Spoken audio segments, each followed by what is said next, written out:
Immigration numbers may be down, but the fight over border security is far from over. The federal government is signaling it is ready to roll out more of those giant red buoys, floating barriers anchored in the Rio Grande. Supporters say they're necessary, determined. Critics say they're dangerous, inhumane, and already tied up in the courts.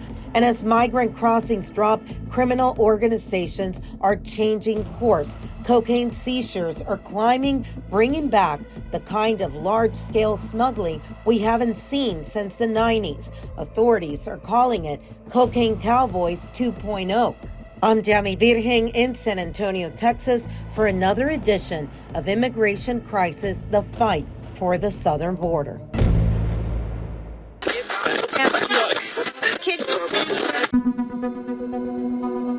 We're talking again about those buoys, the big red balls that are out in the middle of the Rio Grande. And this time the federal government is going to be putting about 17 miles of them. Jordan Elder did a story recently about them.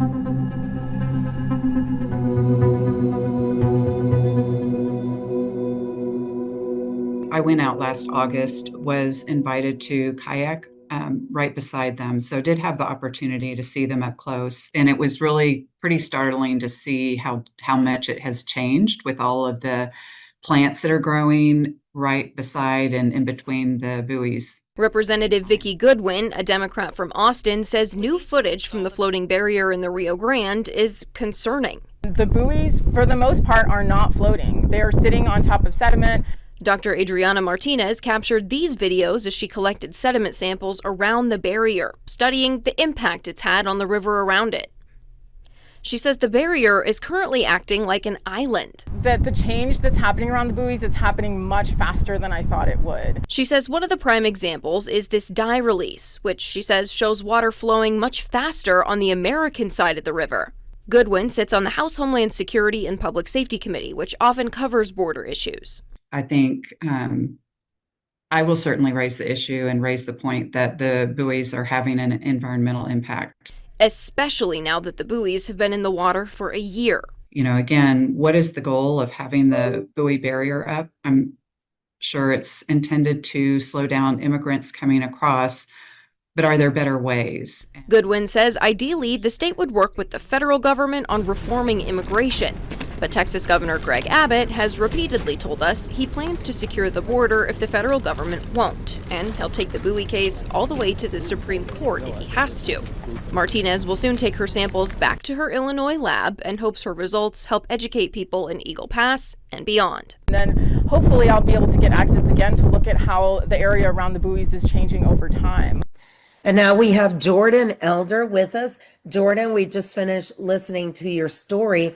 So tell us a little bit more about going back to the border now and not seeing the amount of people that we saw the last few times that we had been there. This is something that we had been wanting to do for a couple months because we knew that the crossing numbers were lower. So we were able to get it set up with Border Patrol. And the first visible difference that you see is in Shelby Park, because that's where the boat took off from. So for people who aren't as familiar, Shelby Park is the park that got shut down probably, it was a few years into the Biden administration, but the state of Texas shut it down and used that as kind of their home base for border security in Eagle Pass. There was all sorts of machinery and equipment. That's where they stored the buoys before they installed them. And it was essentially just kind of a militarized looking zone. So you couldn't get in at all. But when we pulled up today, we were able to drive essentially all the way down to the boat ramp where the airboats took off, which is new. They have loosened some of the restrictions on that park in the last few months. So that was kind of cool for us to be able to drive all the way back in there again, like we used to be able to be in like 2022, early 2023. Tell me about the National Guard also, because I mean, one of the stories that I did was the National Guard shooting those air pellets at migrants as they were trying to come closer. Was there still a number of them? Were they still standing on top of the train wagons? We didn't see any of them standing on top of the shipping containers. We did see a few of them installing more razor wire, though.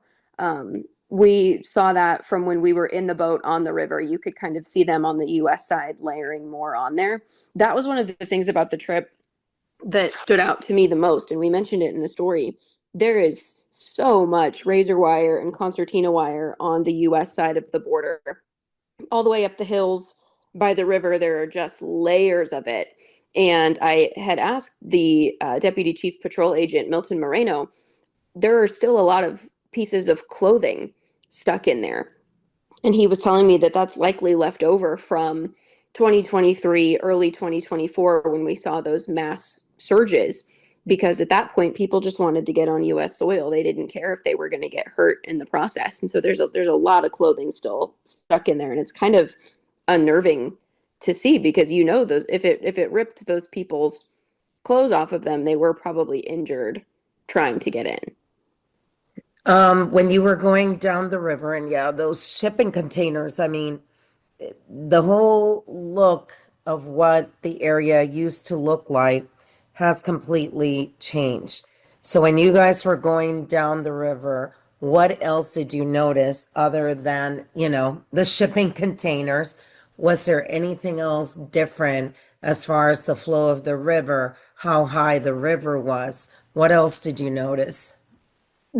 One of the things that I noticed is the stark difference between the US side and the Mexican side. The US side, a lot of the vegetation has been removed for the razor wire. There are those shipping containers, but on the Mexican side, there's still a lot of wildlife over there and trees and bushes. It's a lot greener over on the Mexican side because they haven't put as much of an emphasis on making sure they've got that visibility element of things. And then it was very peaceful.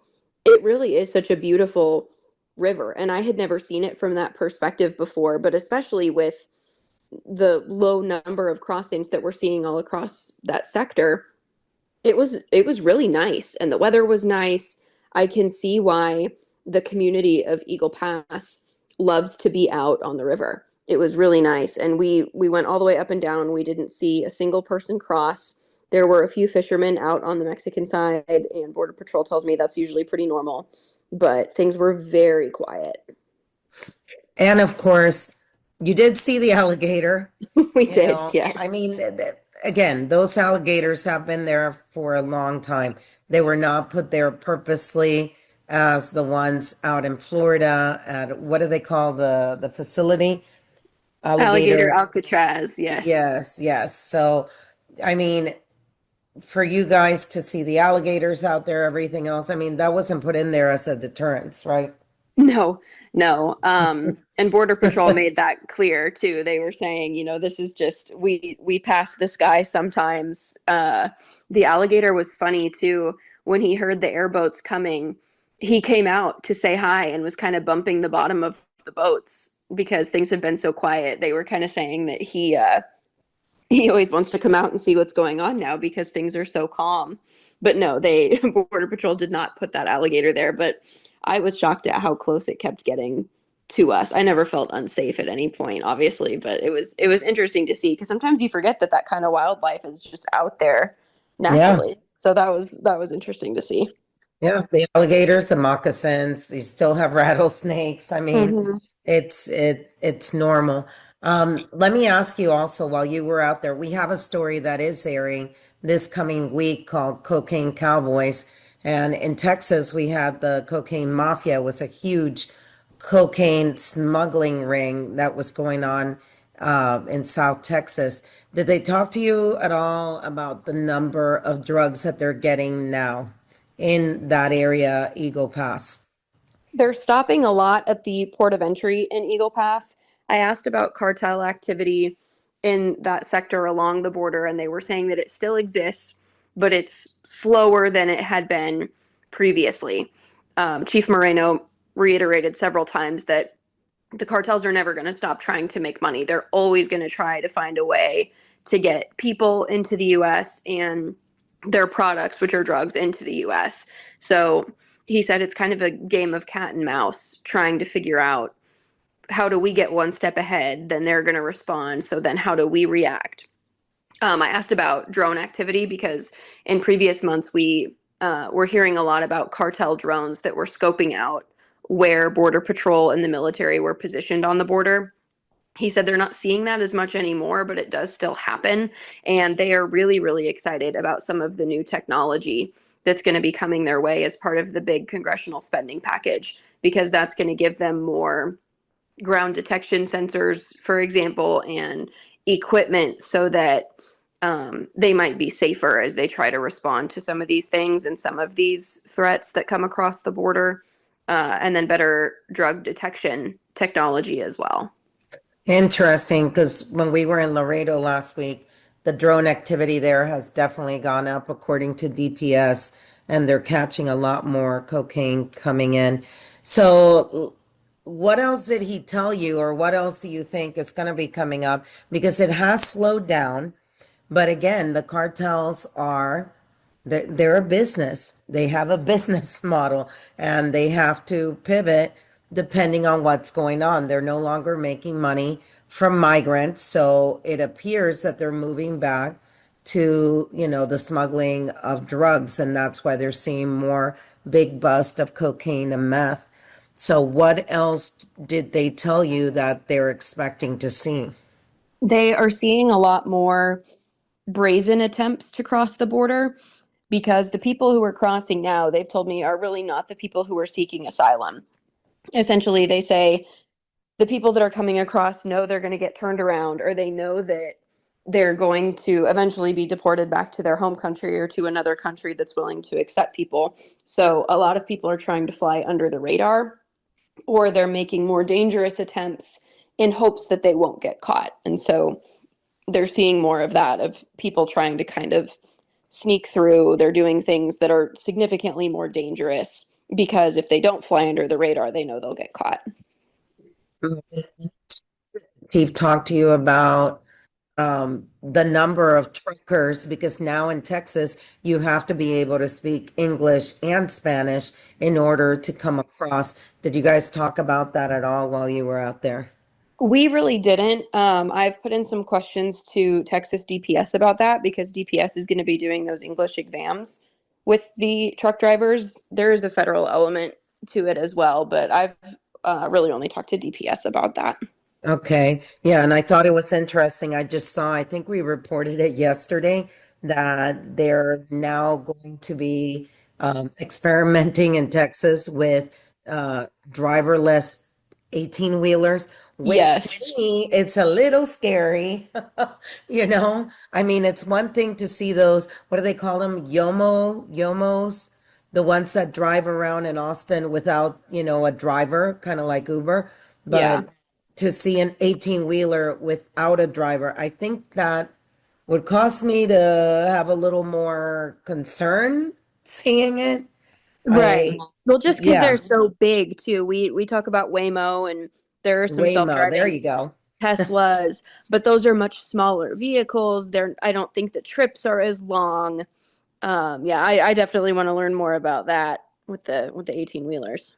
Interesting. Any final thoughts after writing? And I gotta tell people that don't know this, she was a trooper to go out there. I've done that ride before, the airboats, and it's beautiful to see the river from that point of view.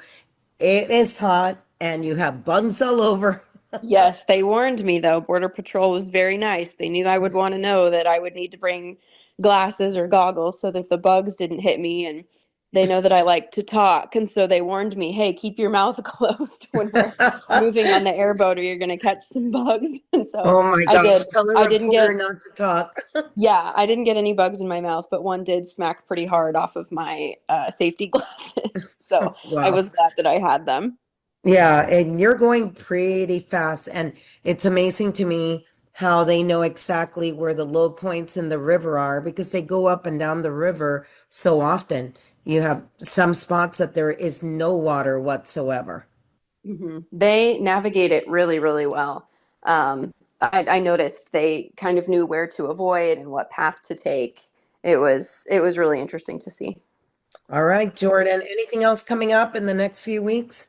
Coming up this week on Sunday, we're going to have another piece about the floating barriers that are right now installed in Texas. We know that there's a 17-mile stretch that's going to be coming in Cameron County, but the federal government is preparing to install waterborne barriers in waterways across the country. So we're going to have a look at that and kind of a look at what they're planning coming up on Sunday after the Chiefs-Giants game.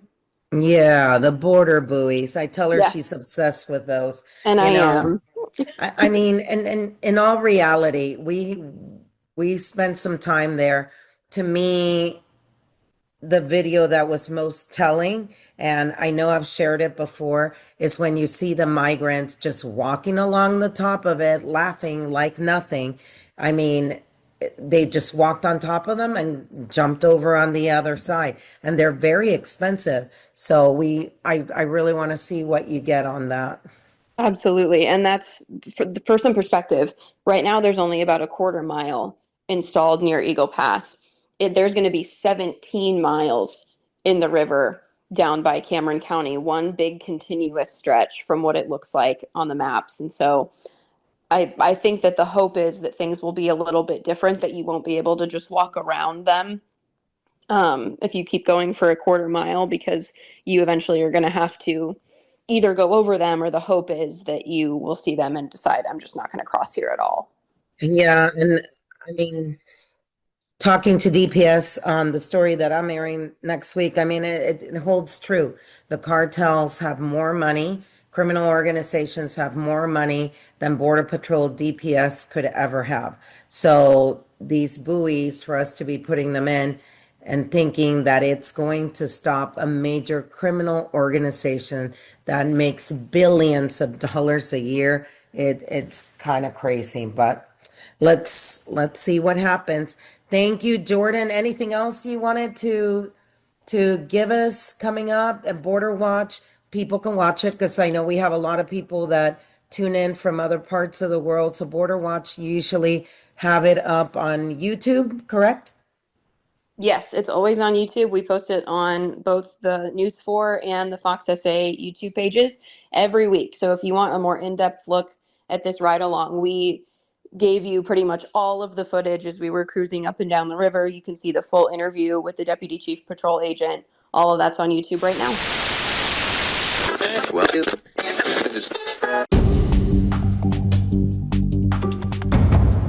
In an effort to stop the number of migrants coming across and also smuggling, those buoys are going to be out there in the river, but doesn't seem to be slowing anything down in Eagle Pass or along the river when we're talking about cocaine.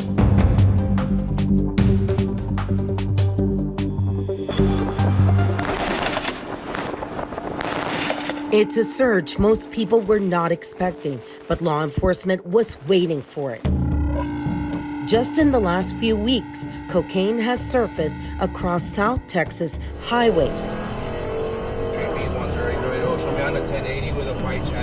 neighborhoods, Get down! Get down! Get down! Get down! and the Rio Grande riverbanks.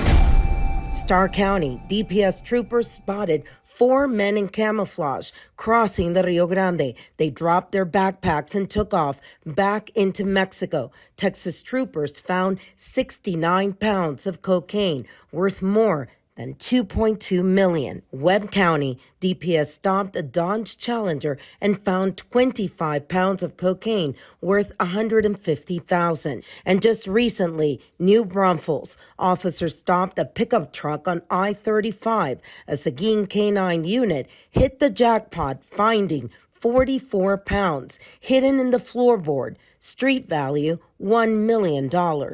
3 seizures out of many that investigators say highlight a bigger shift. For that seizure that we got of 69 pounds of cocaine through the river, right, that's something we don't generally see.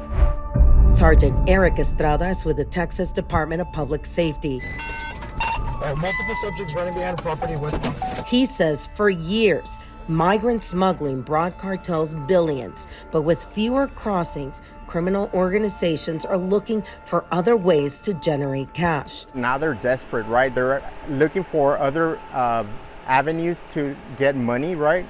And so this is one of the ways that they're getting money is through the smuggling of drugs. If we caught 64 kilos, then there's a whole lot more than what we've caught.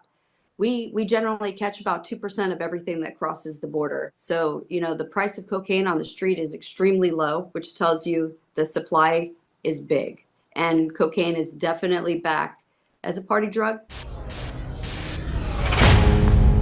The shift now is a reminder of another era, the Cocaine Cowboys of the 1970s and 80s. Traffickers used small planes to ferry loads to ranch airstrips in Florida and Texas. So the term Cocaine Cowboys came from the 80s, 70s, and 80s. Very small aircraft going in and picking up significant amounts, big, pretty good sized loads, especially for cocaine, and flying them into airstrips, like a private dirt airstrip. He's got a duffel bag, he's throwing it in the grass.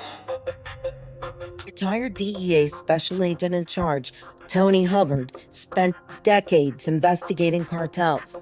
He says the parallels to the past are striking. Hubbard told us we're seeing the same patterns as the 1980s, but today's cartels have better technology, more money, and faster routes. It's Cocaine Cowboys with 21st century tools. Another thing that we're starting to see here in Laredo is the use of drone technology, especially in the Mexico side. What they're starting to do is they're starting to launch these drones, and they're pretty much getting a location of not only federal agents, but also DPS troopers that are working in collaboration with them during Operation Lone Star. I do believe it is the return of the Cocaine Cowboys. Law enforcement calls it an old revenue stream revived as human smuggling slows down. With street prices dropping, experts say more cocaine is making its way into U.S. communities. They have that advantage, right, where they could fly over us, pinpoint our locations faster, kind of build a map of where every DPS trooper is at and every other federal agencies that are assisting us during Operation Lone Star are. Driscoll says in the 80s, authorities relied on aerostats, blimp-like devices that could track low-flying planes. A critical one in Eagle Pass, Texas, was never replaced after storms took it down, leaving the sky open. The plan was to build a robust, layered missile defense system, and they were put up for the Cocaine Cowboys, and now they're back. So we've got a big problem. Driscoll tells us that the valley near McAllen reports about 1,200 drone hits a day, many operated by cartels to move drugs. I think we're going to see a lot more air traffic. We're going to see the small airplanes coming back, the jets that can get past some of the radar technology that we have out there. What once seemed like a chapter from the past is now being rewritten along the border with billions in drug money at stake.